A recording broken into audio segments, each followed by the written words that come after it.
നമസ്കാരം. Shekinah big ഡിബേറ്റിലേക്ക് സ്വാഗതം. നിലനിൽപ്പിനായിട്ടുള്ള ഒരു പോരാട്ടത്തിലാണ് ഇന്ന് ഇസ്രായേൽ. ഏത് നിമിഷവും തങ്ങളെ ആക്രമിക്കാൻ പോരുന്ന ആണവായുധങ്ങൾ നിർമ്മിക്കാൻ ഒരുങ്ങുന്ന ഇറാനെതിരെ സ്വയം പ്രതിരോധത്തിന്റെ ഭാഗമായി ഇസ്രായേൽ അതിശക്തമായിട്ടുള്ള ഒരു പോരാട്ടം നടത്തിക്കൊണ്ടിരിക്കുകയാണ്. നമുക്കറിയാം, മധ്യപൂർവേഷ്യയിലെ എല്ലാ പ്രശ്നങ്ങളുടെയും സൂത്രധാരൻ എന്ന് പറയുന്നത് ഇറാനാണ്. ഇറാൻ ഇറക്കുമതി ചെയ്യുന്ന മതഭീകരത, അത് ഹമാസിന്റെ രൂപത്തിൽ, ഹിസ്ബുള്ളകളുടെ രൂപത്തിൽ, ഹൂത്തികളുടെ രൂപത്തിൽ ഇസ്രായേലിനെതിരെ അനുദിനം ആക്രമണം നടത്തിക്കൊണ്ടിരിക്കുന്നു. എന്നാൽ അവരെ ഓരോരുത്തരെയും ഇസ്രായേൽ ഇല്ലാതാക്കിക്കൊണ്ടിരിക്കുന്ന ദിനങ്ങളാണ് ഇപ്പോൾ സമകാലിക സാഹചര്യത്തിൽ സംഭവിച്ചുകൊണ്ടിരിക്കുന്നത്. ഇസ്രായേൽ ഇറാനെതിരെ നടത്തുന്ന ഈ ഒരു യുദ്ധം, ആ യുദ്ധത്തെ സംബന്ധിച്ച് ചില മത തീവ്രവാദത്തിന്റെ ആംഗിളിലൂടെ ചിലർ ഈ ഒരു യുദ്ധത്തെ വിലയിരുത്തുന്നു. അതിന്റെയൊക്കെ ഒരു അടിസ്ഥാനത്തിൽ വളരെ അടിസ്ഥാനരഹിതമായിട്ടുള്ള ചില വാർത്തകൾ, ചില പ്രൊപ്പഗണ്ടകൾ പല മാധ്യമങ്ങളിലൂടെയും, പ്രത്യേകിച്ചൊരു ലെഫ്റ്റ് സ്വഭാവമുള്ള പല മാധ്യമങ്ങളിലൂടെയും പ്രചരിക്കുന്നുണ്ട്. ഇസ്രായേൽ കത്തുകയാണ്, അല്ലെങ്കിൽ ഇസ്രായേൽ ഇപ്പോൾ ഇതാ തീരാൻ പോകുന്നു എന്നൊക്കെ വലിയ രീതിയിലാണ് ചിലരൊക്കെ നിലവിളിക്കുന്നത്. ഈ വാർത്തകളുടെ ഒരു അടിസ്ഥാനം എന്തൊക്കെയാണ്? പശ്ചിമേഷ്യയിലെ യഥാർത്ഥ പ്രശ്നക്കാർ ആരാണ് ഇപ്പോൾ ആരംഭിച്ചിരിക്കുന്ന ഈ ഒരു സംഘർഷത്തിന്റെ യഥാർത്ഥത്തിലുള്ള ഉത്തരവാദികൾ? ഈ വിഷയങ്ങളാണ് ഇന്ന് ഈ ഒരു ചർച്ചയിൽ പങ്കുവയ്ക്കാൻ ആഗ്രഹിക്കുന്നത്. ഇതുമായി ബന്ധപ്പെട്ട ആശയങ്ങൾ പങ്കുവയ്ക്കാനായി ഇന്ന് നമ്മോടൊപ്പം ഉള്ളത് ഇസ്രായേലിലെ ലെബനോൺ ബോർഡർ, അവിടെ നെഹ്റിയ എന്ന് പറയുന്ന പ്രദേശത്ത് നിന്നും ഡെയ്സി ജോസഫ് ഷാജു ചേരുന്നു. ഒപ്പം തന്നെ ജെറുസലേമിൽ നിന്നും ഡാരിസ് അഗസ്റ്റിൻ ചേരുന്നു. ഹൈഫയിൽ നിന്നും ഷൈനി ബാബുവിനെ നാം പ്രതീക്ഷിക്കുന്നു. 3 പേർക്കും ഈ ചർച്ചയിലേക്ക് സ്വാഗതം. ആദ്യം ശ്രീമതി ഡെയ്സി ജോസഫ്, അങ്ങ് ഇസ്രായേലിൽ ജോലി ചെയ്യുന്ന വനിതയാണ്. വർഷങ്ങളായിട്ട് ഇസ്രായേലിൽ ജോലി ചെയ്തുകൊണ്ടിരിക്കുന്ന, അവിടുത്തെ രാഷ്ട്രീയ സാഹചര്യങ്ങളെ, അവിടുത്തെ സാമൂഹിക സാഹചര്യങ്ങളെ കൃത്യമായി വിലയിരുത്തുന്ന ഒരു വ്യക്തിത്വം കൂടിയാണ് അങ്ങ്. ഏറ്റവും ആദ്യം തന്നെ ഇപ്പോൾ ഇസ്രായേലിൽ സംഭവിച്ചുകൊണ്ടിരിക്കുന്ന ആ ഒരു ഗ്രൗണ്ട് റിയാലിറ്റി, അതിൻ്റെ ഒരു നേർചിത്രം അങ്ങൊന്ന് പങ്കുവെക്കാമോ? മാത്രമല്ല, ചില മാധ്യമങ്ങളൊക്കെ പ്രചരിപ്പിക്കുന്നത് പോലെ ഇസ്രായേലിൽ നിന്ന് വലിയ രീതിയിലുള്ള ഒരു ഇവാക്വേഷൻ സംഭവിച്ചുകൊണ്ടിരിക്കുന്നു, അല്ലെങ്കിൽ ഇസ്രായേൽ തീരാൻ പോകുന്നു എന്ന രീതിയിലുള്ള വാർത്തകളൊക്കെ പുറത്തു വരുന്നുണ്ട്. അതിൻ്റെയൊക്കെ ഒരു അടിസ്ഥാനം എന്തൊക്കെയാണ്? നിലവിലെ ഒരു ഗ്രൗണ്ട് റിയാലിറ്റി എന്താണ് ഇസ്രായേലിൽ? നമസ്കാരം. ഞാനിവിടെ ഉള്ളത് നഹരിയ എന്ന ലെബനോൺ ബോർഡറിലാണ്. ഇസ്രായേല് യുദ്ധത്തിന്റെ കീഴിൽ തന്നെയാണ്. ഇസ്രായേലിൽ സംഘർഷാവസ്ഥ നിലവിലുണ്ട്. ഇറാനുമായി യുദ്ധം തന്നെയാണ് നടക്കുന്നത്. എന്നിരിക്കലും ഇസ്രായേലിലെ സിറ്റിസൺസ് അവരുടെ ദൈനംദിന പ്രവൃത്തികളിൽ അതിൽ നിന്ന് വലിയ വ്യത്യാസമൊന്നും ആർക്കും തന്നെ വന്നിട്ടില്ല, പ്രധാനപ്പെട്ട ചില പട്ടണങ്ങളിൽ ഒഴിച്ച്. അതായത് ഇപ്പോൾ ഹൈഫ, തെലവീവ് എന്നിവിടങ്ങളിലാണ് കൂടുതലായിട്ടും ഈ 2-3 ദിവസങ്ങളിലായിട്ട് ആക്രമണം ഉണ്ടായിട്ടുള്ളത്. അവിടെ തന്നെയാണെങ്കിലും ചില ഏരിയകളിൽ, അതായത് ഇറാനിൽ നിന്ന് ഒരു 150 ബാലിസ്റ്റിക് മിസൈൽ അവർ അയക്കുമ്പോൾ അതിൽ പകുതി ജോർദാനിലും സിറിയയിലും ഇസ്രായേൽ ബോർഡറുകളിലും വെച്ച് ഇന്റർസെപ്റ്റ് ചെയ്ത് കഴിഞ്ഞിട്ട് ഇസ്രായേലിൽ അയൺ ഡോം വീണ്ടും ബാക്കിയുള്ളതിനെ കളഞ്ഞ് 1-2 മാത്രമാണ് ഈ പട്ടണങ്ങളിൽ വീഴുന്നത്. അതിൽ കാഷ്വാലിറ്റികൾ ഉണ്ടായിട്ടുണ്ട്, ഇഞ്ചുറികൾ ഉണ്ടായിട്ടുണ്ട്, 4-5 മരണങ്ങളും ഉണ്ടായിട്ടുണ്ട്. എന്നിരിക്കലും 2023 ഒക്ടോബർ 7 മുതൽ ഇസ്രായേൽ പ്രധാനപ്പെട്ട ഒരു യുദ്ധത്തിലാണ്. ആ യുദ്ധത്തിന്റെ അതേ അവസ്ഥയിൽ തന്നെ ഇന്നും ആളുകൾ മുന്നോട്ട് പോയിക്കൊണ്ടിരിക്കുകയാണ്. ഇസ്രായേൽ സിറ്റിസൺസ് മുന്നോട്ട് പോയിക്കൊണ്ടിരിക്കുകയാണ്. വ്യാപാര സ്ഥാപനങ്ങളും പോസ്റ്റ് ഓഫീസ്, ബാങ്കുകൾ എല്ലാം തന്നെ വർക്കിംഗ് ആണ്. സ്കൂളുകൾ അടച്ചിട്ടിരിക്കുകയാണ്. കുട്ടികളെ അങ്ങനെ ഒരു ഇതിലേക്ക് തള്ളിവിടാൻ തയ്യാറല്ലാത്തതുകൊണ്ട് സ്കൂളുകൾ അടച്ചിട്ടിരിക്കുകയാണ്. പബ്ലിക് ട്രാൻസ്പോർട്ട് നല്ല രീതിയിൽ തന്നെ മുന്നോട്ട് പോകുന്നുണ്ട്. ട്രെയിനുകൾ ഓടുന്നുണ്ട്. ഇസ്രായേലിന്റെ എയർപോർട്ട് അടച്ചിട്ടിരിക്കുകയാണ്, എയർ സ്പേസ് ഇല്ലാത്തതുകൊണ്ട് തന്നെ. എന്നിരിക്കലും എലാൽ പോലെയുള്ള ചില കമ്പനികളുടെ വണ്ടികൾ ചിലതൊക്കെ ഓടുന്നുണ്ട്. കാരണം അത്യാവശ്യ സർവീസുകൾ എല്ലാവരും തന്നെ നടത്തുന്നുണ്ട്. ഇസ്രായേലിലെ ഗ്രൗണ്ട് റിയാലിറ്റി ഇതാണ്. എന്നിരിക്കലും നാട്ടിലെ മാധ്യമങ്ങളിൽ കാണുന്നത് മറ്റൊന്നാണ്. ഇസ്രായേലിലെ മലയാളികളെ, 25,000-ഓളം പോകുന്ന മലയാളികളെ കയറ്റിവിടാൻ പോകുന്നു എന്നൊക്കെയാണ് ഒരു മാധ്യമം അവകാശപ്പെടുന്നത്. ഇസ്രായേലിൽ ആകെ 25,000 മലയാളികൾ ഉണ്ടോ എന്നത് മറ്റൊരു വിഷയം. എന്നാൽ ഇസ്രായേലിലെ ഇന്ത്യൻ എംബസി ഇക്കാര്യം അറിഞ്ഞിട്ട് പോലുമില്ല. മാത്രമല്ല, അങ്ങനെ ഒരു സിറ്റുവേഷൻ നിലവിലില്ല ഇസ്രായേലിൽ. ഇവാക്യുവേറ്റ് ചെയ്ത മലയാളികളെ ആയാലും ഇന്ത്യക്കാരെ ആയാലും മറ്റേത് ഉസ്ബെക്കിസ്ഥാൻ പല രാജ്യക്കാർ ജോലി ചെയ്യുന്നുണ്ട്. നേപ്പാളികള്, ശ്രീലങ്ക, ഇവരെ ഒന്നും പറഞ്ഞു വിടേണ്ട ഒരു ആവശ്യകത നിലവിലില്ല. ഞങ്ങളെല്ലാവരും ഇതുവരെയുള്ള എങ്ങനെയുള്ള ഫ്രീഡത്തിലാണോ ഇതുവരെ ചെയ്തുകൊണ്ടിരുന്നത് അതേ രീതിയിൽ തന്നെ, എന്നാൽ ജാഗ്രതയോടുകൂടി വളരെയധികം വിജിലന്റ് ആയിട്ടാണ് ഞങ്ങൾ എല്ലാവരും മുന്നോട്ട് പോയിക്കൊണ്ടിരിക്കുന്നത്. പുറത്തു പോകുമ്പോഴായാലും അകത്തിരിക്കുമ്പോഴായാലും സേഫ്റ്റി അലാം, അതായത് എമർജൻസി അലാം വരുമ്പോൾ അത് ഞങ്ങൾക്ക് 15 മിനിറ്റ് മുൻപേ തന്നെ കിട്ടും. അത് കിട്ടുമ്പോൾ തന്നെ ഞങ്ങൾ അതിനെ നേരിടാൻ തയ്യാറാണ്. ഷെൽട്ടറുകളിലേക്ക് പോകാൻ തയ്യാറാണ്, ബങ്കറുകളിലേക്ക് പോകാൻ തയ്യാറാണ്. ഓക്കെ. ആ രീതിയിൽ മുന്നോട്ട് പോകുന്നത് കൊണ്ട് തന്നെ ഈ വരുന്ന മിസൈലുകൾ കൊണ്ടുണ്ടാകുന്ന അപകടം, അത് വരുത്താവുന്ന യഥാർത്ഥ നാശനഷ്ടത്തിന്റെ 1% ഇസ്രായേലിൽ വരുത്തുന്നത്. വാസ്തവത്തിൽ ഏകദേശം 2000 കിലോമീറ്ററുകൾ അപ്പുറത്തു നിന്ന് ഇവർ ഈ മിസൈൽ അയക്കുകയാണ്. അത് ഇവിടെ എത്തുമ്പോൾ അതെല്ലാം തന്നെ ഇവിടെ വീണെങ്കിൽ ഇസ്രായേൽ എന്ന ഈ കൊച്ചു രാജ്യം ഇവിടെ ഉണ്ടാവുകയില്ല. ചില മാധ്യമങ്ങളും ചില പ്രത്യേക അജണ്ട പ്രകാരമുള്ള ആളുകളും പറയുന്നത് അയൺ ഡോം വർക്ക് ചെയ്യുന്നില്ല, അയൺ ഡോമിനൊക്കെ ഇറാൻ തകർത്ത് കളഞ്ഞു, അല്ലെങ്കിൽ അതിനെ ഹാക്ക് ചെയ്തു, എന്തൊക്കെയോ പറയുന്നുണ്ട്. അങ്ങനെ ഒരു സംഭവമില്ല. അയൺ ഡോം നല്ല രീതിയിൽ തന്നെ വർക്ക് ചെയ്യുന്നുണ്ട്. അതിന് സാധിക്കുന്ന രീതിയിൽ തന്നെ അത് മിസൈലുകളെ ഇന്റർസെപ്റ്റ് ചെയ്യുന്നുണ്ട്. പിന്നെ ഈ കഴിഞ്ഞ രാത്രിയിൽ കാര്യമായിട്ട് ആക്രമണം ഒന്നും തന്നെ ഉണ്ടായില്ല. ഒരു പ്രാവശ്യം മാത്രമാണ് ഉണ്ടായത്. ഇന്ന് പകൽ ഒരു പ്രാവശ്യം ഉണ്ടായിട്ടുണ്ട്. എന്നാൽ ഇറാന്റെ ഭാഗത്തു നിന്നുള്ള ആക്രമണത്തിന്റെ ശക്തിയും ആ ഒരു ടൈം ലിമിറ്റ് കുറഞ്ഞു വരികയാണ്. അതായത് ടൈമിങ് ഇത്ര സമയത്തിനുള്ളിലാണ് അവർ അയച്ചുകൊണ്ടിരുന്നെങ്കിൽ ഇപ്പൊ രാത്രിയിൽ 1, പകൽ 1 എന്നിങ്ങനെ കുറഞ്ഞു വരികയാണ് ആക്ച്വലി. ഓക്കെ, യെസ്, വ്യക്തമാണ്. ഞാൻ ഈ ജെറുസലേമിലേക്ക് പോകാം. ഡാരിസ് അഗസ്റ്റിനുണ്ട്. ഡാരിസ്, ഇപ്പോൾ നേരത്തെ ശ്രീമതി ഡെയ്സി സൂചിപ്പിച്ചു, ജനജീവിതം സാധാരണ നിലയിലാണ്, വലിയ കുഴപ്പങ്ങളും ഒന്നുമില്ലാതെ ജനജീവിതം സാധാരണ നിലയിൽ തന്നെ പോയിക്കൊണ്ടിരിക്കുന്നു. എൻ്റെ ഒരു ചോദ്യം ഇതാണ്: ഏതെങ്കിലും തരത്തിലുള്ളൊരു ഭയം അവിടുത്തെ ജനങ്ങളെ ബാധിച്ചിട്ടുണ്ടോ? മാത്രമല്ല, ഇപ്പോൾ ഇസ്രായേൽ ഇറാനിലേക്ക് ആക്രമണം നടത്തുന്നത് അവിടുത്തെ സൈനിക കേന്ദ്രങ്ങൾ, റഡാർ സംവിധാനങ്ങൾ, അവരുടെ ബാലിസ്റ്റിക് മിസൈൽ സംവിധാനങ്ങൾ, അവരുടെ ടോപ്പ് കമാൻഡേഴ്സ്, അവരുടെ റെസിഡൻഷ്യൽ ആയിട്ടുള്ള ആ ഹൗസുകൾ, അങ്ങനെ ടാർജറ്റഡ് ആയിട്ടുള്ളൊരു അറ്റാക്ക് ഇസ്രായേൽ നടത്തുന്നു. എന്നാൽ മറു സൈഡിൽ നാം ഇറാനിൽ നിന്ന് വരുന്ന ബാലിസ്റ്റിക് മിസൈലുകൾ, ഏകദേശം 350-ലധികം ബാലിസ്റ്റിക് മിസൈലുകൾ കഴിഞ്ഞ വെള്ളിയാഴ്ച മുതൽ ഇറാൻ ഇസ്രായേലിലേക്ക് തൊടുത്തു വിട്ടുകൊണ്ടിരിക്കുന്നു. അത് ഈ റെസിഡൻഷ്യൽ ഏരിയ, അതായത് കൃത്യമായിട്ടും സാധാരണ ജനങ്ങൾ താമസിക്കുന്ന ഏരിയയിലേക്കാണ് അവർ തൊടുത്ത് വിട്ടുകൊണ്ടിരിക്കുന്നത്. അപ്പോൾ നിലവിൽ ജെറുസലേമിലെ ഒരു റിയാലിറ്റി എന്താണ്? ജെറുസലേം എന്നും ലോകത്തിന്റെ ഒരു ശ്രദ്ധാകേന്ദ്രം തന്നെയാണ്. അവിടെ ഏതെങ്കിലും തരത്തിലുള്ള ആക്രമണം സംഭവിച്ചിട്ടുണ്ടോ? അവിടുത്തെ ജനങ്ങളുടെ ഒരു മനോഭാവം എങ്ങനെയാണ്? ജനങ്ങൾ എങ്ങനെ ഇപ്പോൾ നടന്നുകൊണ്ടിരിക്കുന്ന ഈ ഒരു യുദ്ധത്തിന്റെ ഒരു അന്തരീക്ഷത്തോട് പ്രതികരിക്കുന്നു? ഡാരിസ്. ജോർജ് ചേട്ടാ, എനിക്ക് തോന്നുന്നു നമ്മള് ഏകദേശം ഒരു 8 മാസത്തിനിപ്പുറമാണ് നമ്മൾ ഈ ഒരു രണ്ടാമത്തെ ചർച്ചയ്ക്ക് നമ്മൾ ഇരിക്കുന്നത്. കഴിഞ്ഞ പ്രാവശ്യം ഇറാനിൽ നിന്ന് ബാലിസ്റ്റിക് മിസൈൽ വന്നതിന്റെ ഒരു പിറ്റേ മാസം നമ്മൾ എല്ലാവരും കൂടി ഒരുമിച്ച് കൂടി ഒരു ചർച്ച നടത്തിയിരുന്നു. ചേട്ടൻ ചോദിച്ച ചോദ്യത്തിലേക്ക് കടന്നു വരാം. ചേട്ടൻ ചോദിച്ചു ജെറുസലേം നിവാസികൾക്ക് ഭയമുണ്ടോ എന്ന്. ഞാൻ ഇന്നലെ ഒരു വീഡിയോ കണ്ടു കേട്ടോ. അതായത് സൈറൺ വന്ന സമയത്ത് നമുക്ക് ബങ്കറിൽ കയറാം, അല്ലെങ്കിൽ സുരക്ഷിതമായിട്ടുള്ള സ്ഥലത്തേക്ക് ആൾക്കാർക്ക് ഒരുമിച്ച് കൂടി എത്താം.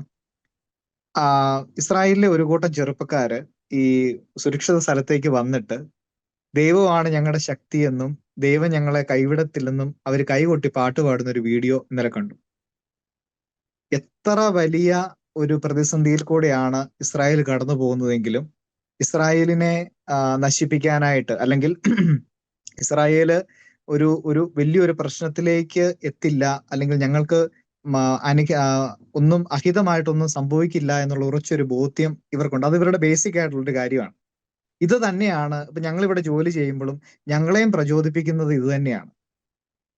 ഒന്ന് ഞങ്ങളുടെ എംപ്ലോയറുടെ കൂട്ടത്തിലൊന്ന് എന്ത് വലിയ പ്രശ്നം ഉണ്ടായാലും ഇതൊക്കെ നമ്മൾ തരണം ചെയ്യുമെന്ന് ഉറച്ച് വിശ്വസിച്ച് മുമ്പോട്ട് പോകാനായിട്ട് ഞങ്ങളെ പ്രേരിപ്പിക്കുന്ന ഇത്തരം കാര്യങ്ങളൊക്കെ ഉണ്ട്. പിന്നെ ആ കൂട്ടത്തിൽ തന്നെ ജെറുസലേമിന്റെ കാര്യം പറയുകയാണെങ്കിൽ, ജെറുസലേം ചേട്ടൻ പറഞ്ഞതുപോലെ തന്നെ എപ്പോഴും ലോകത്തിന്റെ ശ്രദ്ധാകേന്ദ്രമാണ്, അല്ലേ? ജെറുസലേമിന് ഒരു പോറൽ പോലും സംഭവിക്കില്ലെന്ന് ഏറ്റവും കൂടുതൽ ആഗ്രഹിക്കുന്നത് യഹൂദന്മാരാണ്. കാരണം നമുക്ക് അതിന്റെ ബിബ്ലിക്കലായിട്ടുള്ള കാര്യങ്ങളൊക്കെ നമുക്കറിയാം. പക്ഷെ എങ്കിൽ പോലും ഈ ജെറുസലേമിന് ഒരു പോറൽ പോലും സംഭവിക്കരുത്, അതിലുപരി ഇവിടുത്തെ ജനങ്ങൾക്കൊന്നും സംഭവിക്കരുത്, ഇതെല്ലാം ഞങ്ങളുടെ ദൈവം ഞങ്ങൾക്ക് തന്നതാണ്, അത് സംരക്ഷിക്കപ്പെടേണ്ടതാണെന്നുള്ള ഉറച്ച ബോധ്യം ഉള്ളത് കൊണ്ടാണ് ഇവരതിന് തീവ്രമായിട്ട് എന്തൊക്കെ പ്രശ്നം വന്നാലും അതിനെ തടുക്കാനായിട്ടുള്ള കാര്യങ്ങൾ ഇവർ തന്നെ ഓൾറെഡി ചെയ്തു വെച്ചിട്ടുണ്ട്. അതുകൊണ്ട് തന്നെ എനിക്ക് തോന്നുന്നു ഇപ്പം ടെലവീവിലെ പോലെയോ അല്ലെങ്കിൽ ഹൈഫയിലെ പോലെയോ അല്ലെങ്കിലൊക്കെ എനിക്ക് തോന്നുന്നു ഏറെക്കുറെയൊക്കെ ജെറുസലേം സുരക്ഷിതമാണ് എന്ന് പറഞ്ഞാൽ ഒന്നും നമുക്ക് പ്രഡിക്റ്റ് ചെയ്യാൻ പറ്റത്തില്ല. ഓക്കെ പക്ഷെ ഓക്കെ ഓക്കെ ഈ മിസൈലുകളൊക്കെ നമ്മൾ ഇപ്പം ഇന്ന് കഴിഞ്ഞ ദിവസം തന്നെ അറ്റാക്ക് വന്നപ്പം ആദ്യം മരിച്ച ഒരു ഫാമിലി ഒരു അറബ് ഫാമിലിയാണ്. ഓക്കെ ഓക്കെ ഒരു മുസ്ലിം ഫാമിലിയാണ് ഏറ്റവും ആദ്യം കൊല്ലപ്പെട്ടത്. ഈ ബാലിസ്റ്റിക് മിസൈലിന്റെ ആക്രമണം ഉണ്ടായപ്പോൾ തന്നെ കൊല്ലപ്പെട്ട മുസ്ലിം ഫാമിലിയാണ്. പക്ഷേ അതുപോലെ തന്നെ റാമല്ല ഡിസ്ട്രിക്ട്, ജെറുസലേമിന്റെ അപ്പുറത്തുള്ള ഒരു ഡിസ്ട്രിക്ട് ആണ് റാമല്ല ഡിസ്ട്രിക്ട്. ഏറ്റവും കൂടുതൽ നാശനഷ്ടം വന്നത് ഈ മുസ്ലിമുകളും അറബ്സ് ഒക്കെ താമസിക്കുന്ന ഏരിയയിലാണ്. ഇവർക്ക് ഈ മിസൈൽ വിടുന്നവർക്ക് ഒരു ബോധമില്ല. അവരങ്ങ് വിടുക എന്ന് മാത്രമേ ഉള്ളൂ. അവർക്ക് ജെറുസലേം എന്നല്ല, അവർക്ക് ഇസ്രായേലിനെ നശിപ്പിക്കുക എന്നുള്ള ഒരു ലക്ഷ്യം മാത്രമേ ഉള്ളൂ. അവർക്ക് അത് എങ്ങോട്ട് ചെയ്യണമെന്നോ എന്ത് ചെയ്യണോ എന്നുള്ള ഒരു പോയിന്റ് ഔട്ട് ഇല്ലാതെയാണ് അവർ കാര്യങ്ങൾ ചെയ്തുകൊണ്ടിരിക്കുന്നത്. ഓക്കെ. മറ്റൊരു കാര്യം, അങ്ങ് നേരത്തെ തുടക്കത്തിൽ അവിടുത്തെ യൂത്തിന്റെ അവർ എങ്ങനെ ഇതിനോട് പ്രതികരിക്കുന്നു എന്നൊരു കാര്യം വളരെ വളരെ ശ്രദ്ധേയമായിട്ടുള്ള രീതിയിൽ അങ്ങ് പങ്കുവെക്കുകയുണ്ടായി. നമുക്കറിയാം, ഇസ്രായേലിലെ മലയാളികൾ മിക്കവരും തന്നെ കെയർടേക്കേഴ്സ് ആയിട്ടാണ് അവിടെ ശുശ്രൂഷ ചെയ്തുകൊണ്ടിരിക്കുന്നത്. നമ്മൾ പലരും ശുശ്രൂഷ ചെയ്യുന്നത് അല്ലെങ്കിൽ പ്രായമായിട്ടുള്ള അപ്പച്ചന്മാർ അല്ലെങ്കിൽ അമ്മച്ചിമാരൊക്കെ നമ്മുടെ കൂടെ തന്നെയുണ്ട്. അപ്പോൾ ഈ സൈറൻ മുഴങ്ങുമ്പോൾ പ്രായമായിട്ടുള്ള അപ്പച്ചന്മാരെ അമ്മച്ചിമാരെ ഒക്കെ കൂട്ടിയിട്ട് വേണം നമ്മൾ ഈ ബങ്കറിലേക്ക് അല്ലെങ്കിൽ സേഫ്റ്റി റൂമിലേക്കൊക്കെ പോകാൻ. അപ്പോൾ ആ ഘട്ടത്തിൽ അവരുടെ ഒരു മനോഭാവം എങ്ങനെയാണ്? അവരെങ്ങനെ ഈ ഒരു പ്രതിസന്ധി ഘട്ടത്തോട് പ്രതികരിക്കുന്നു? ഡാനിസ്. ഇപ്പം എന്റെ അപ്പാപ്പന് ഏകദേശം 88 വയസ്സായി. പുള്ളിക്ക് ചെവി കേൾക്കത്തില്ല. എങ്കിൽ പോലും പുള്ളിയൊക്കെ എനിക്ക് തോന്നുന്നു 2-3 രാത്രികളിലായിട്ട് പുള്ളി ഉറങ്ങാതെ ഇരിക്കുകയാണ്. കാരണം ഈ ഒരു അലാം കേൾക്കുമ്പോൾ തന്നെ ആ നിയമം അനുസരിക്കണമല്ലോ. എനിക്ക് തോന്നുന്നു നിയമം അനുസരിക്കുന്ന കാര്യത്തിൽ ഇവര് ഭയങ്കര ഒരു ഒരു അച്ചട്ടായിട്ടുള്ള കാര്യമാണ്. എന്താണോ ഗവൺമെന്റ് പറയുന്നത് അത് പക്കായിട്ട് അതിനെ ഫോളോ ചെയ്യുക. എന്റെ അപ്പാപ്പൻ റെഡി ആയിട്ടിരിക്കും. ഇപ്പൊ ഏകദേശം നമുക്ക് നമ്മുടെ മൊബൈലുകളിൽ ഏകദേശം ഹോം ഫ്രണ്ട് കമാൻഡിന്റെ ആ ഒരു അലേർട്ട് അരമണിക്കൂർ മുമ്പേ എത്തും. അലാറം എത്തുന്നതിന് ഒരു 15-20 മിനിറ്റ് മുമ്പേ ഏകദേശം നമ്മുടെ മൊബൈലിൽ എത്തും. അപ്പൊ തന്നെ അപ്പാപ്പൻ റെഡി ആയിട്ട് നമുക്ക് പിന്നെ മിക്കലാത്ത് എന്ന് പറയുമല്ലോ, അപ്പൊ മിക്കലാത്തിലേക്ക് നമുക്ക് പോകാം, നമുക്ക് അവിടെ പോയിരിക്കാം എന്ന് പറഞ്ഞ് അപ്പാപ്പൻ തന്നെ റെഡി ആയിട്ട് എന്റെ കൂട്ടത്തില് അപ്പാപ്പൻ വരും. അതുപോലെ തന്നെ ഞാനിപ്പോ ഒരു നേഴ്സിംഗ് ഹോമിലാണ് വർക്ക് ചെയ്യുന്നത്. അവിടെ ഏകദേശം എന്റെ ഫ്ലോറിൽ ഏകദേശം ഒരു 16-17 കുടുംബങ്ങളുണ്ട്. പ്രായമായിട്ടുള്ള അപ്പാപ്പന്മാരും അവരുടെ കെയർടേക്കേഴ്സ് എല്ലാം കൂടി എല്ലാവരും ഒരുമിച്ച് വരുന്നു, അവിടെ ഇരിക്കുന്നു. കറക്റ്റ് അതിന്റെ ഓർഡർ അനുസരിച്ച് കാര്യങ്ങൾ അത് ചെയ്യുന്നു. അവര് തിരിച്ച് റൂമിലേക്ക് മടങ്ങുന്നു. ഇതാണ് ഇപ്പോൾ സംഭവിച്ചുകൊണ്ടിരിക്കുന്നത്. ഓക്കെ. ഞാൻ ശ്രീമതി ഷൈനി ബാബുവിലേക്ക് വരികയാണ്. ഷൈനി ബാബു, നമുക്കറിയാം അവിടുത്തെ ഇസ്രായേലിലെ ആ വിവരങ്ങൾ പ്രത്യേകിച്ച് കേരളത്തെ വളരെ കൃത്യമായിട്ട് അറിയിച്ചുകൊണ്ടിരിക്കുന്ന വ്യക്തി കൂടിയാണ്. ഇപ്പോൾ നേരത്തെ സംസാരിച്ച ഡെയ്സി നെഹ്റിയിൽ നിന്നും ഇപ്പം ഡാരിസ് ജെറുസലേമിൽ നിന്നും അവരിൽ നിന്നൊക്കെ വ്യത്യസ്തമായിട്ട് ഹൈഫ ഇപ്പോൾ വളരെയധികം ചർച്ചയായിക്കൊണ്ടിരിക്കുന്ന ഒരു മേഖലയാണ്. അപ്പം ടെലവീവ് തകർന്നു അല്ലെങ്കിൽ ഹൈഫ കത്തുന്നു എന്ന രീതിയിലൊക്കെയാണ് പ്രചരണങ്ങൾ. അപ്പോൾ ഹൈഫ കേന്ദ്രീകരിച്ച് ഒരു പോർട്ട് സിറ്റിയാണ്, ഹൈഫ കേന്ദ്രീകരിച്ച് വലിയ രീതിയിലുള്ള ആക്രമണം ഇറാൻ നടത്തുന്നുണ്ട്. അപ്പോൾ ആദ്യമേ തന്നെ അവരോട് ചോദിച്ച ആ ചോദ്യം തന്നെയാണ് ഷൈനിയോടും ചോദിക്കാനുള്ളത്. അവിടുത്തെ ഹൈഫയുടെ ഒരു ഗ്രൗണ്ട് റിയാലിറ്റി എത്രത്തോളം ഗുരുതരമാണ്? ജനങ്ങൾ പാനിക്കിലാണോ? ഒപ്പം തന്നെ മറ്റൊരു പ്രധാനപ്പെട്ട ഒരു കാര്യം കൂടി ഹൈഫയെ സംബന്ധിച്ച് ചോദിക്കാനുള്ളത്, അവിടെ സംഭവിച്ചിരിക്കുന്ന ഒരു കാഷ്വാലിറ്റി അല്ലെങ്കിൽ അവിടെ സംഭവിച്ചിരിക്കുന്ന നാശനഷ്ടങ്ങൾ ഇത് ആദ്യത്തേതാണോ? അതായത് ഞാൻ ചോദിക്കാൻ കാരണം, നേരത്തെ ഗാസയിൽ നിന്ന് ഹമാസ് ഒക്കെ വലിയ രീതിയിൽ ആക്രമണം നടത്തിയിട്ടുണ്ട്. അതിൽ നിന്നൊക്കെ ഈ ഒരു ആക്രമണത്തെ വ്യത്യസ്തമാക്കുന്ന ഒരു ഘടകം എന്താണ് ഷൈനി? നമസ്കാരം. 2023 ഒക്ടോബർ 7-ാം തീയതി തുടങ്ങിയ ആ ഒരു യുദ്ധം തൊട്ട് ഇന്ന് നമ്മളിപ്പോ 17-ാം തീയതി ചൊവ്വാഴ്ച 2025 എത്തി നിൽക്കുമ്പോൾ ഈ ഒരു 2-2.5 വർഷത്തിനോടിടയ്ക്ക് ഇസ്രായേൽ കടന്നുപോയ ആ ഒരു യുദ്ധ സാഹചര്യങ്ങൾ വെച്ച് നോക്കുമ്പോൾ കുറച്ചുകൂടി ഹൈഫ അല്ലെങ്കിൽ ഗലീലി റീജിയനെ കുറച്ചുകൂടി ടാർഗറ്റ് ചെയ്തിട്ടുള്ള ആക്രമണങ്ങളാണ് ഈ അടുത്ത ദിവസങ്ങളിൽ നടന്നുകൊണ്ടിരിക്കുന്നത്. ഒക്ടോബർ 7-ാം തീയതി തുടങ്ങിയ ആ ഒരു യുദ്ധത്തിന്റെ ആ ഒരു തുടക്ക സമയത്തൊന്നും ഞങ്ങളുടെ ഈ ഒരു ഏരിയ ഒന്നും അത്രയൊന്നും ടാർഗറ്റഡ് ആയിരുന്നില്ല. അപ്പൊ ഇത്തവണ നമ്മുടെ ഈ ഒരു ഇറാനുമായിട്ടുള്ള ഇങ്ങനെയുള്ള ഒരു നേർക്ക് നേരെയുള്ള ഒരു യുദ്ധം വരുമെന്നും അല്ലെങ്കിൽ ഇങ്ങനെ ഒരു പ്രതിസന്ധി ഉണ്ടാവുമെന്നും ഒരുപാട് മാസങ്ങളായിട്ട് നമ്മൾ പ്രതീക്ഷിച്ചിരുന്ന ഒരു കാര്യമാണ്. അല്ലാതെ പെട്ടെന്ന് അൺഎക്സ്പെക്റ്റഡ് ആയിട്ട് അല്ലെങ്കിൽ സർപ്രൈസ്ഡ് ആയിട്ട് നമുക്ക് കിട്ടിയ ഒരു കാര്യമൊന്നും അല്ല. എല്ലാ ദിവസവും ചർച്ചകളിലും ന്യൂസുകളിലും അല്ലെങ്കിൽ ഇവിടുത്തെ അപ്ഡേറ്റ്സിലും ഒക്കെ നമ്മൾക്ക് കിട്ടിക്കൊണ്ടിരുന്ന വിവരങ്ങൾ അനുസരിച്ച് നമ്മളിത് പ്രതീക്ഷിച്ചിരുന്ന ഒരു കാര്യമാണ്. പ്രത്യേകിച്ച് 2023 ഒക്ടോബർ 7-ാം തീയതി ഹമാസിന്റെ തീവ്രവാദികൾ ഇസ്രായേലിലേക്ക് നുഴഞ്ഞു കയറി വന്ന് ഇവിടെ നിന്ന് പിടിച്ചുകൊണ്ട് പോയ ബന്ദികളെ വിട്ട് കിട്ടിക്കൊണ്ടിരുന്ന ആ ഒരു ഒരു പ്രോജക്റ്റ് ഉണ്ട്. നമുക്ക് തുടക്കത്തിൽ നമുക്ക് കുറെ പേരെ വിട്ടുകിട്ടി. അത് കഴിഞ്ഞിട്ട് കുറെ പേരുടെ മൃതദേഹങ്ങളായിട്ട് വിട്ടുകിട്ടി.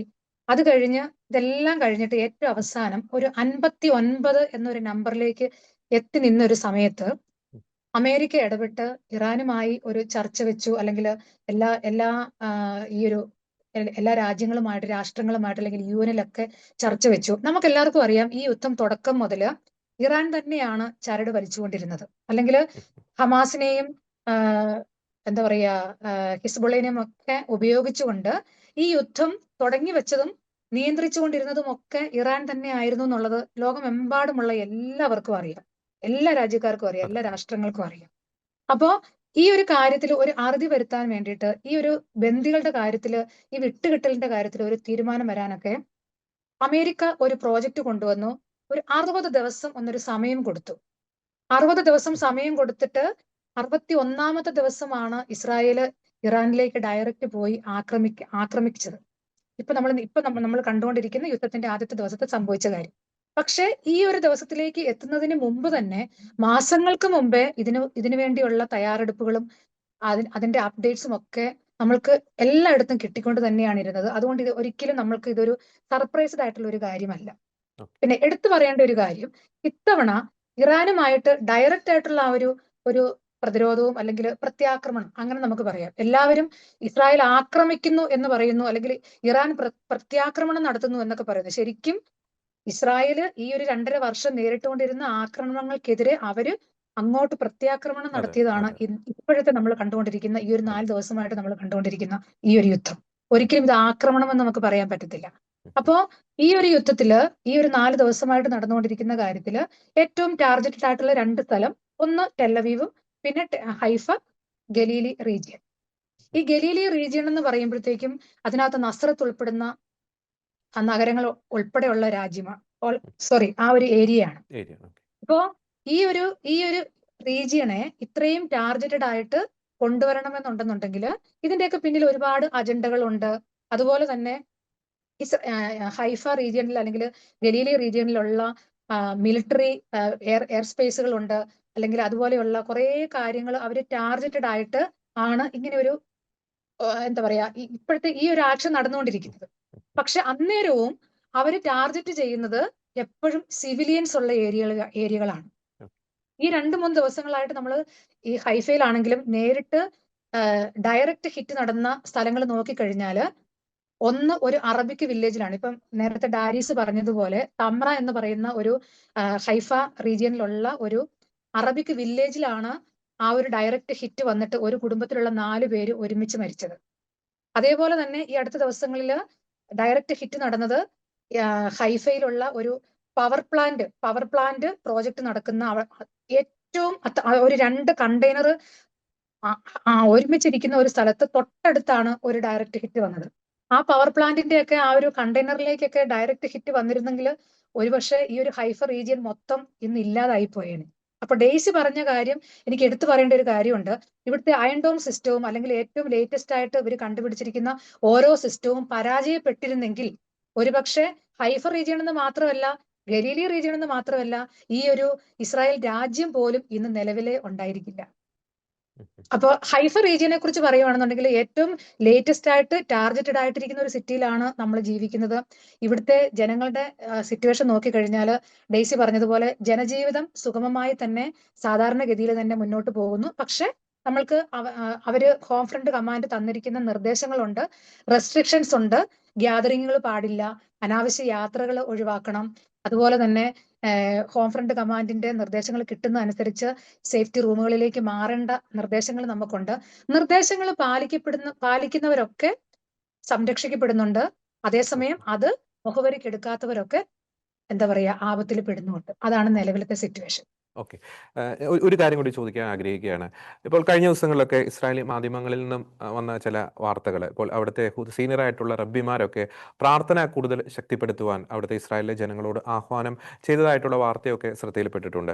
ചില വീഡിയോസൊക്കെ നമ്മൾ കണ്ടു. ഈ ബോംബ് ഷെൽട്ടറുകൾ അല്ലെങ്കിൽ സേഫ്റ്റി ഹൗസിലൊക്കെ ആയിരിക്കുമ്പോൾ അവർ ഇങ്ങനെ പ്രാർത്ഥിച്ചുകൊണ്ടിരിക്കുന്ന ഒരു സാഹചര്യം. അപ്പോൾ ഇസ്രായേലിനെ സംബന്ധിച്ചിടത്തോളം അവരുടെ ഒരു ദൈവവിശ്വാസം, നമുക്കറിയാം 2300 കിലോമീറ്റർ അപ്പുറം പോയി അത് ആക്രമിക്കുക എന്നത് ഒരു മാനുഷികമായിട്ടുള്ള ഒരു കോൺഫിഡൻസിന് അപ്പുറം അവിടെ ദൈവികമായിട്ടുള്ള ഒരു ഒരു ഒരു സംരക്ഷണം അവിടെ ഉണ്ട് എന്നത് വ്യക്തമാണ്. അപ്പോൾ ഈ ഒരു പ്രതിസന്ധി ഘട്ടത്തിലൂടെ കടന്നു പോകുമ്പോൾ ഇസ്രായേലിയരുടെ ഒരു ദൈവവിശ്വാസം അവർക്ക് എത്രത്തോളം ഒരു കരുത്ത് നൽകുന്നുണ്ട് അങ്ങയുടെ ഒരു നിരീക്ഷണത്തിൽ?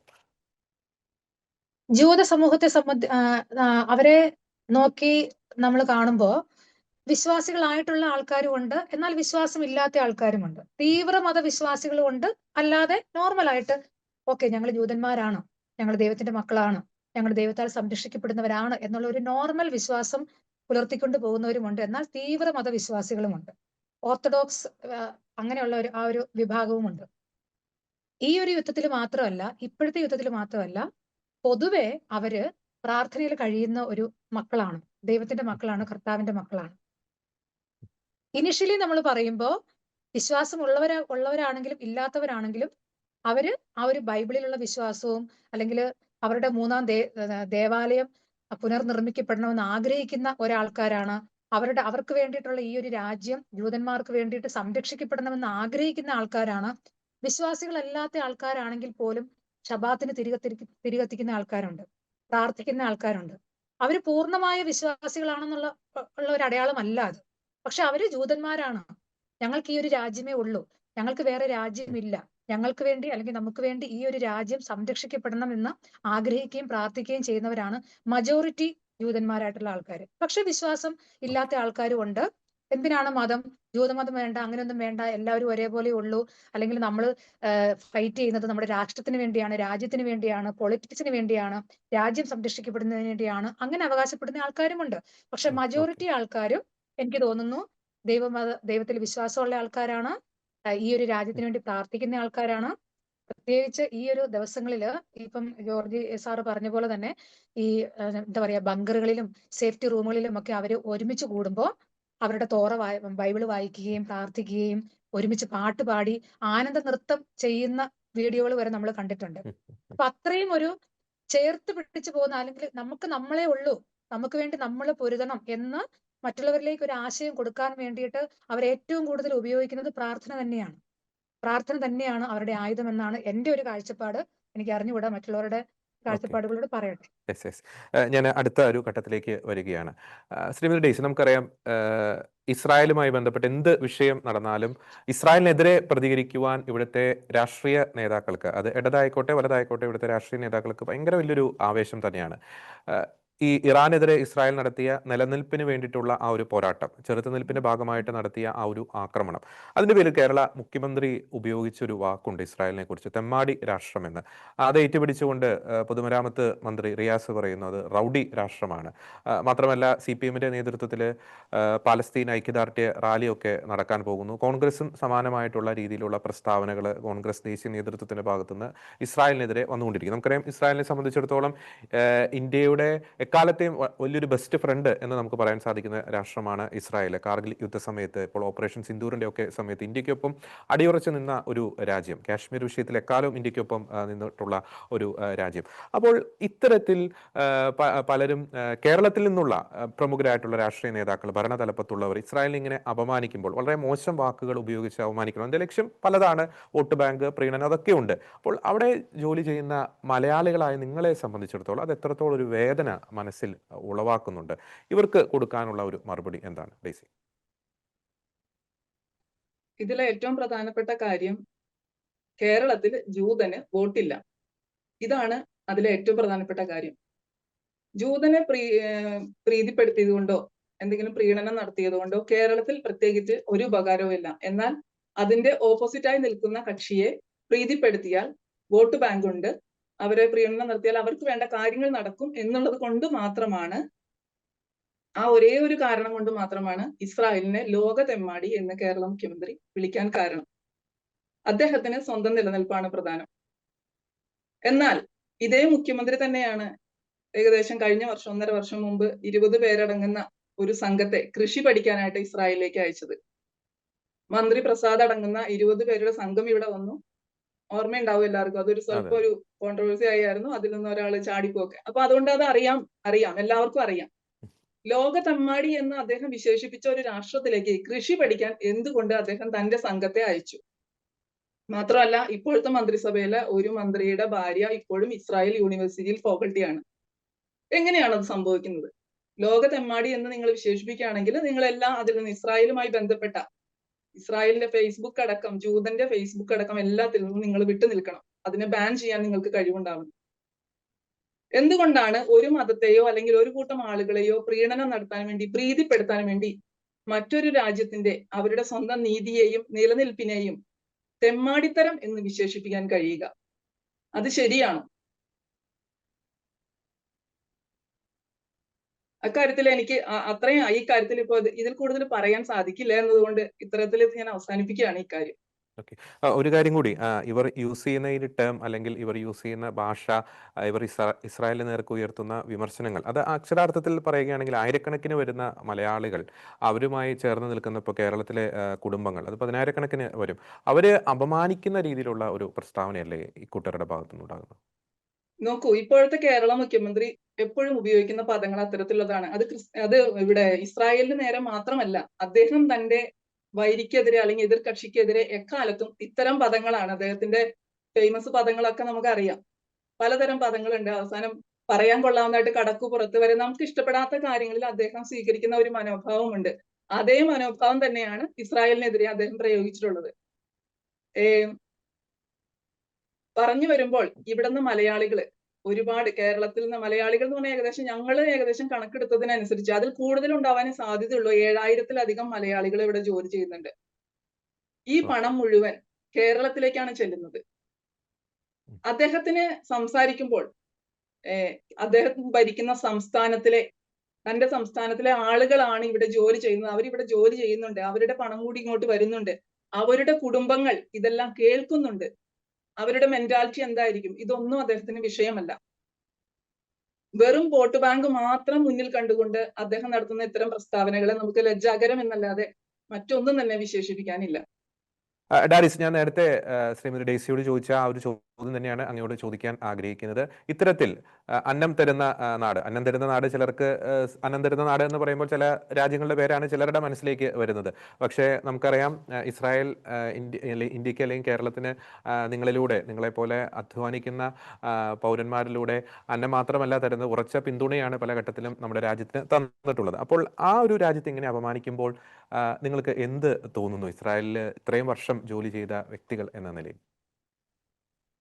ജോർജ് ചേട്ടൻ ഈ കാര്യത്തെ കുറിച്ച് ചോദിക്കുമ്പം ഇപ്പം ഡെയ്സി പറഞ്ഞുകൊണ്ടിരുന്നപ്പോ തന്നെ എന്റെ മനസ്സിലേക്ക് വന്ന ഒരു കാര്യം എന്ന് പറഞ്ഞു കഴിഞ്ഞാല്, നമ്മുടെ ഇവിടുന്ന് ജോലി ചെയ്തിട്ട് കുടുംബത്തെ പോറ്റാനായിട്ട് വന്നിട്ട് തിരികെ നാട്ടിലേക്ക് മൃതശരീരമായിട്ട് കടന്നുപോയ 2 വ്യക്തികളുണ്ട്. ഒന്ന് സൗമി ചേച്ചിയാണ്, പിന്നെ മറ്റേ നമ്മുടെ കൊല്ലംകാരനായിട്ടുള്ള ഒരു ചേട്ടൻ, നമ്മുടെ കൃഷി വിസിക്ക് വന്നത്. ഷനി ചേച്ചി പേരൊന്ന് ഓർമ്മ പറയാമോ? ബാറ്റ് നിബിൻ. ഓക്കെ, ഇവരൊക്കെ കേരളത്തിൽ നിന്ന് വന്ന് ഇവിടെ ജോലി ചെയ്യുന്ന വ്യക്തികളാണല്ലേ. ഇവരെ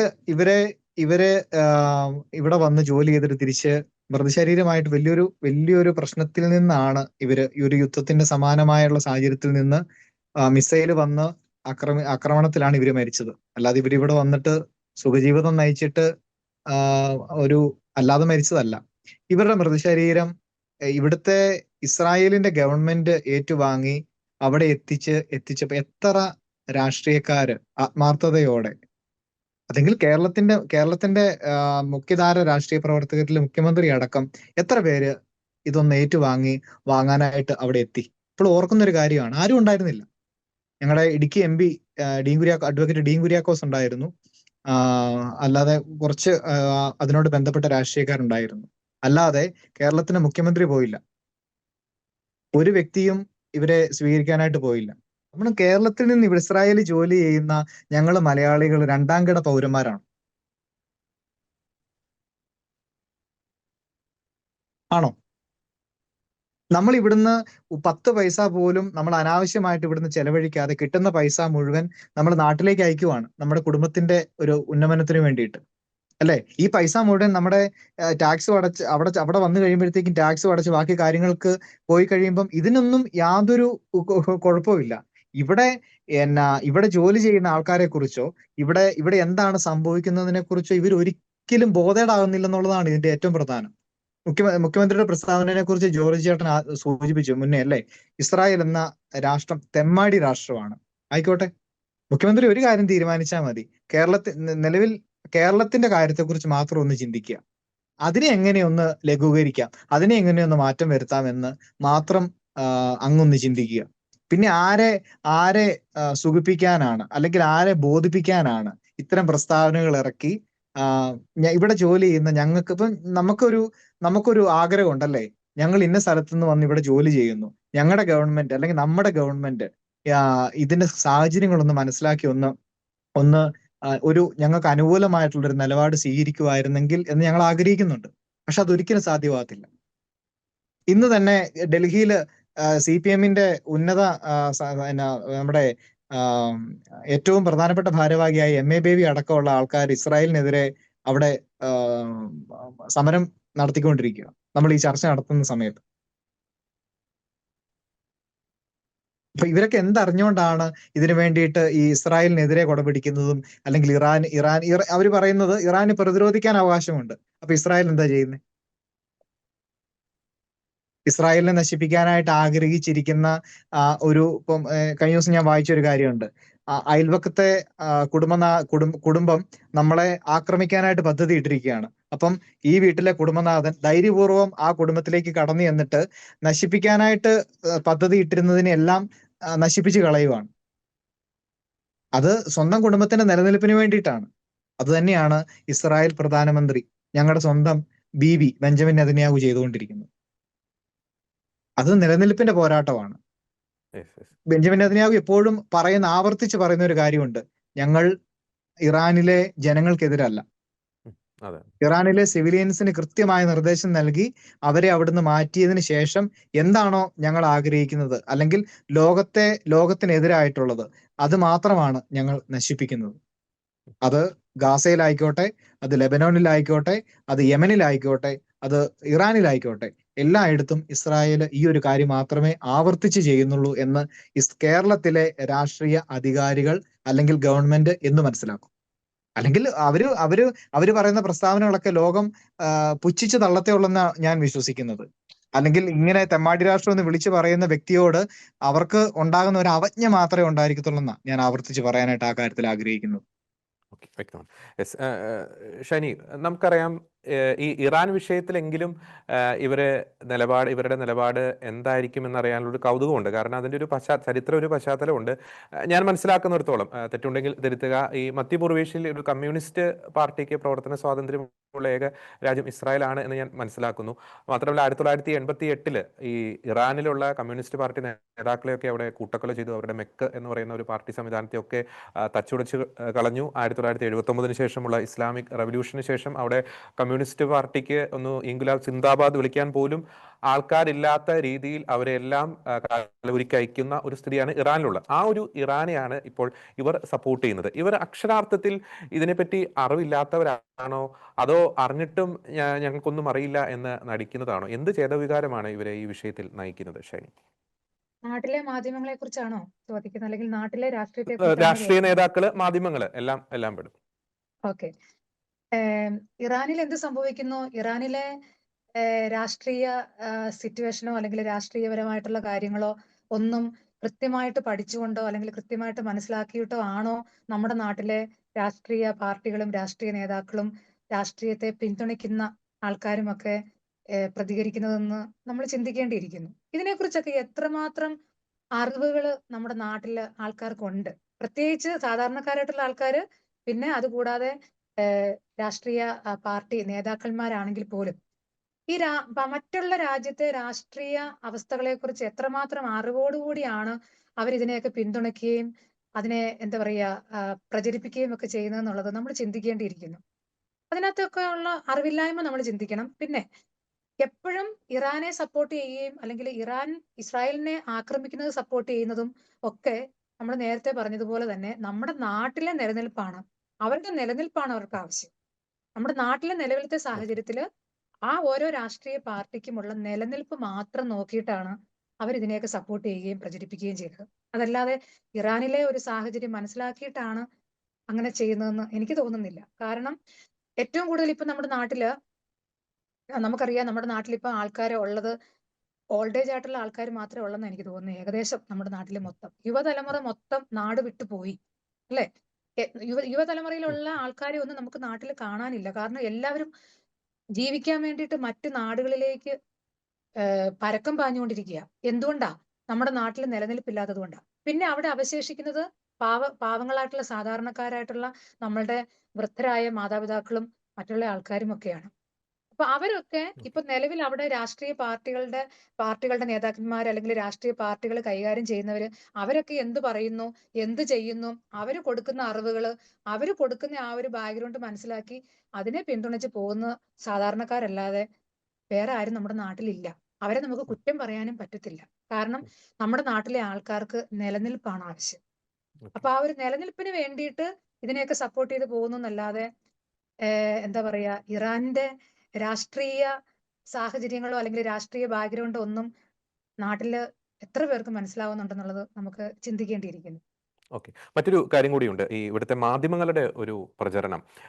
ഇപ്പോൾ ഉദാഹരണം പറയുകയാണെങ്കിൽ നെതന്യാഹു ഏതൻസിലേക്ക് നാട് വിട്ടു ഒളിച്ചോടി എന്ന രീതിയിലുള്ള പ്രചരണം. അത് പറഞ്ഞ് നാവെടുക്കുന്നതിന് മുമ്പ് തന്നെ നെതന്യാഹുവിനെ നമുക്ക് ഇസ്രായേലിന്റെ ഹൃദയഭാഗത്ത് തന്നെ നമുക്ക് കാണാൻ സാധിച്ചു. ഈ വ്യാജ വാർത്തകൾ പടച്ചുവിടുന്നവരുടെ ഒരു ലക്ഷ്യം എന്താണ്? പ്രത്യേകിച്ച് നമുക്കറിയാം, ഒരു കാലഘട്ടത്തിൽ ഈ മധ്യപൂർവേഷ്യയിൽ നടക്കുന്ന സംഘർഷങ്ങളെക്കുറിച്ചുള്ള വാർത്തകൾ പലപ്പോഴും ഇസ്രായേൽ വേട്ടക്കാരനാണ് അല്ലെങ്കിൽ പാലസ്തീൻ അത് ഇരകളാണ് എന്ന രീതിയിലുള്ള വലിയൊരു പ്രൊപ്പഗാണ്ട ഒരു കാലഘട്ടം വരെ ഉണ്ടായിരുന്നു. അത് സാമൂഹ്യ മാധ്യമങ്ങളുടെ ഒരു വരവിന് ശേഷം, പ്രത്യേകിച്ച് നമ്മുടെ ഷെക്കേന പോലുള്ള മാധ്യമങ്ങളുടെയൊക്കെ വരവിന് ശേഷം കൃത്യമായിട്ട് അവിടെ എന്താ നടക്കുന്നതെന്ന് നമുക്ക് പ്രേക്ഷകരെ അറിയിക്കാൻ സാധിച്ചു. അപ്പോൾ സത്യത്തിന്റെ നാവായി മാറേണ്ട മാധ്യമങ്ങൾ എന്തുകൊണ്ട് പലപ്പോഴും ഇത്തരത്തിൽ ഇസ്രായേലുമായി ബന്ധപ്പെട്ടുള്ള കാര്യത്തിൽ ഒരു വ്യാജ വാർത്തകളുടെ ഒരു ഉൽപാദകരായി മാറുന്നു? ഷൈനി, ഒറ്റ വാക്കിൽ പറഞ്ഞാല് വിവരമില്ലായ്മ ഒരു കുറ്റമല്ലല്ലോ എന്ന് നമ്മൾ പറയില്ലേ?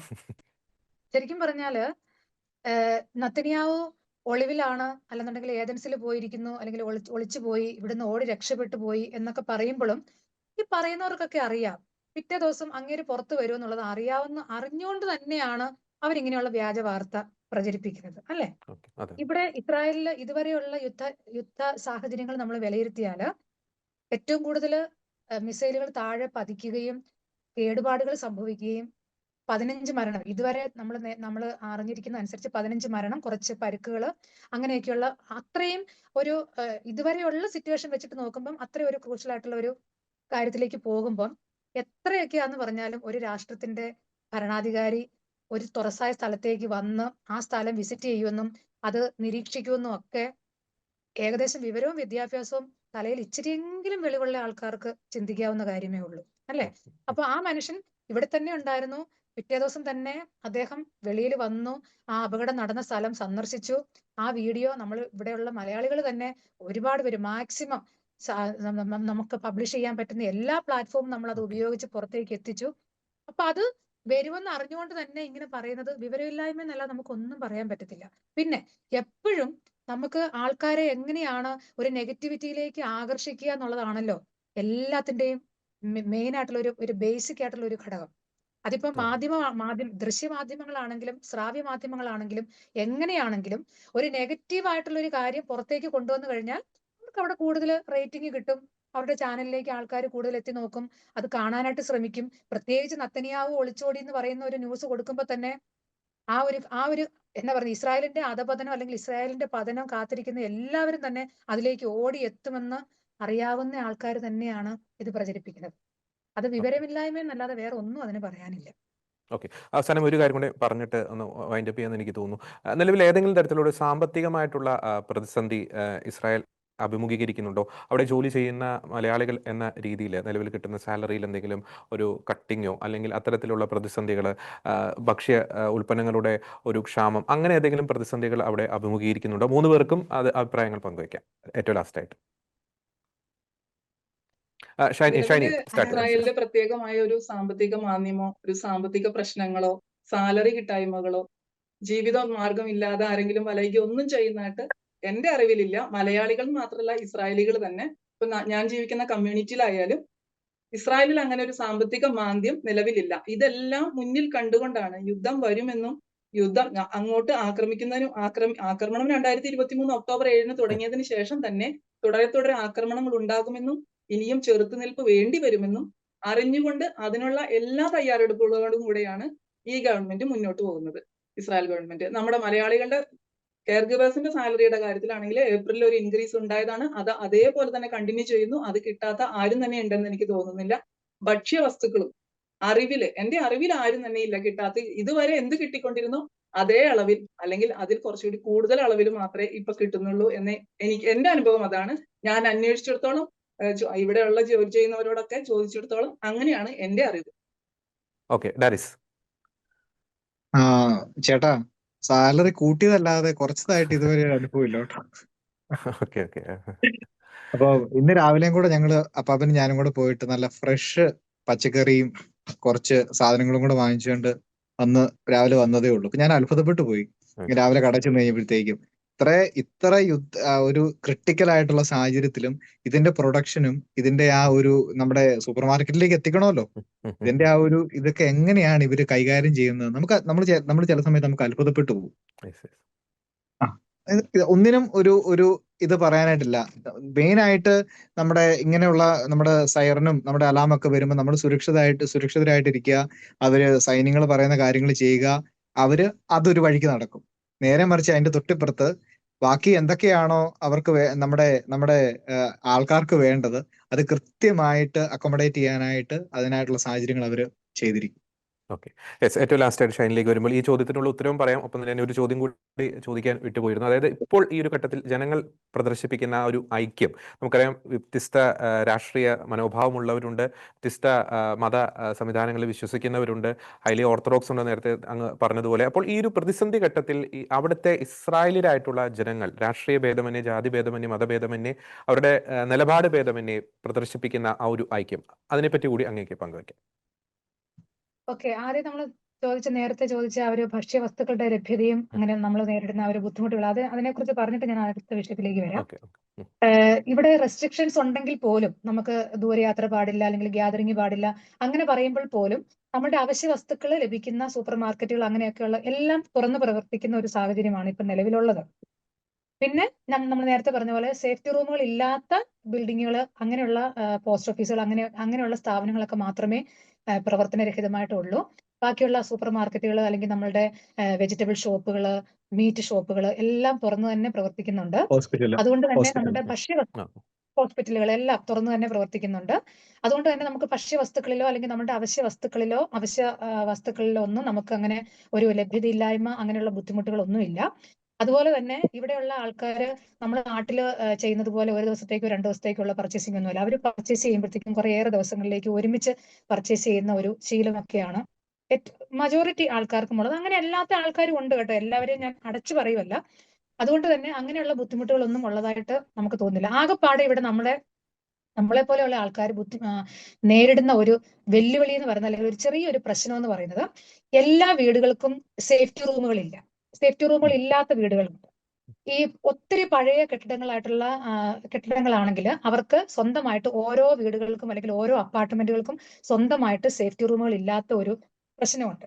അവർക്ക് തുറസായ സ്ഥലങ്ങളിലേക്ക് ഇറങ്ങിപ്പോയി ചിലപ്പോൾ ഒരു 500 മീറ്റർ ദൂരം അല്ലെങ്കിൽ 10 മിനിറ്റ് നടന്ന് ഓടിപ്പോകേണ്ട ദൂരത്തേക്കൊക്കെ എത്തിപ്പെടേണ്ട ഒരു സാഹചര്യമുണ്ട്. അപ്പൊ ഞങ്ങളെ പോലെയുള്ള ജോലി ചെയ്യുന്ന ആൾക്കാർ ടേക്ക് കെയർ ചെയ്യുന്ന എംപ്ലോയർമാരെയും കൂടി കൂട്ടിക്കൊണ്ട് പോകൽ ഒരിച്ചിരി ബുദ്ധിമുട്ടാണ്. ഇനി അങ്ങനെ പോകാനായിട്ട് ഞങ്ങൾക്ക് പെർമിഷൻ ഉണ്ടെങ്കിൽ പോലും അത് അനുവദിക്കാത്ത ഫാമിലികൾ ഉണ്ട്. അങ്ങനെ ഒരു ചെറിയ ബുദ്ധിമുട്ട്, ഒരു ചെറിയൊരു ക്രൈസിസ് ഞങ്ങളുടെ സമൂഹത്തിനിടയിൽ, ഞങ്ങളുടെ കമ്മ്യൂണിറ്റിക്കിടയിൽ നമ്മൾ ഫേസ് ചെയ്യുന്നുണ്ട്. അപ്പൊ അതിനുള്ള നിയമവശങ്ങൾ എന്തൊക്കെയാണെന്ന് നമ്മൾ പഠിച്ചുകൊണ്ടിരിക്കുന്നു, എങ്ങനെയാണ് നമുക്ക് അതിനെ കൈകാര്യം ചെയ്യാൻ പറ്റുക എന്നുള്ളത്. പിന്നെ ഇതിനകത്ത് എടുത്തു പറയേണ്ട ഒരു കാര്യം, ഞാൻ നേരത്തെ പറഞ്ഞ പോലെ നമ്മൾ ടേക്ക് കെയർ ചെയ്യുന്ന എംപ്ലോയർമാർ നമ്മുടെ സ്വന്തം ആൾക്കാരെ പോലെ കാണുമ്പോൾ പെട്ടെന്ന് സൈറൻ വരുമ്പോൾ നമുക്ക് പോകാൻ പറ്റുന്ന ഒരു സാഹചര്യം ആണെങ്കിൽ പോലും അവരെ ഒറ്റയ്ക്കിട്ട് പോകാൻ പറ്റാത്ത ഒരു മനസ്സില്ലായ്മ നമ്മുടെ ആൾക്കാർ ഫേസ് ചെയ്യുന്നുണ്ട്. അതും ഒരു ക്രൈസിസ് ആണ്. അപ്പൊ ഇങ്ങനെ ഒരു എന്താ പറയാ, മനസാക്ഷിക്കും നിയമത്തിനും ഇടയ്ക്ക് നിൽക്കുന്ന ഒരു ക്രൈസിസ് ഞങ്ങൾ ഇവിടെ നേരിടുന്നുണ്ട്. അതൊരു വലിയൊരു പ്രശ്നമാണ്. അതല്ലാതെ ജീവിത സാഹചര്യങ്ങളിൽ നമുക്ക് അങ്ങനെ വലിയ ബുദ്ധിമുട്ടുകളൊന്നുമില്ല. പിന്നെ ഇവിടുത്തെ ഇസ്രായേൽ ജനതയുടെ ഇപ്പോഴത്തെ നിലവിലത്തെ സാഹചര്യം അനുസരിച്ച് മറ്റുള്ളവരോടുള്ള ഒരു മനോഭാവവും പെരുമാറ്റവും നോക്കിയാൽ എനിക്ക് തോന്നുന്നു ഇവിടെ നമ്മുടെ ഇസ്രായേൽ ഗവൺമെന്റ് ഇസ്രായേൽ സിറ്റിസൻസിനെ എങ്ങനെ കാണുന്നോ എങ്ങനെ കരുതുന്നോ അതേപോലെ തന്നെയാണ് മറ്റുള്ള